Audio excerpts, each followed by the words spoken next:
Well, hey again everyone, this is Bob from Hot Rock Central, and in this video I'm proud to show off my new tracking array. And you see I got one there and one there. That was the second one over there, and there's the newest one right there. And most of the information about how to put these things together I went through on my first two videos of these. I did learn something new about an aspect of this thing that I want to go over with you. And that has to do with these clips here. I didn't realize it, but on good clips, the surface of the main body will be serrated, and what that does is that gives extra gripping power to the surface the cable that it's holding. So that makes it important in the orientation of how you put these clips on the wire. For example, if you were to put this the opposite direction, where the hoop was on the cut end, if you had a high stress situation where there'd be stress trying to pull on these cables and pull them apart, if it was opposite this, the lesser amount of stress would be on the hoop side rather than the body side.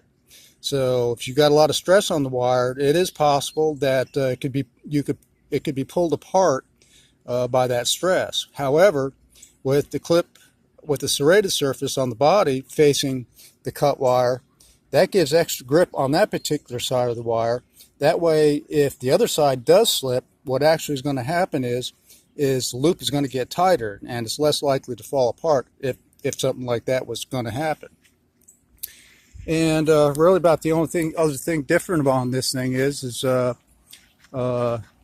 all my other panels, I have the wires in the air going to my power shed. So in this situation here, it was kind of far from the shed, and if I did string the wires across in the air, they'd have to go across these panels over here, and I don't want to shade the panels even with a thin set of wires. So I conduited this time. So there you go, it's conduit and going underground and then back up and then into the shed.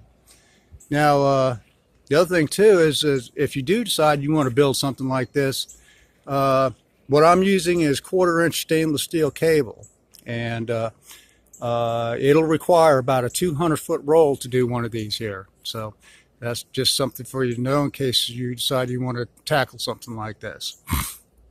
Other than that, I think that's about it. And if you want any more information about how these things go together, watch my other two videos on my first two tracking arrays, and you'll get more information there. Well, thanks for watching, everyone. See you again soon.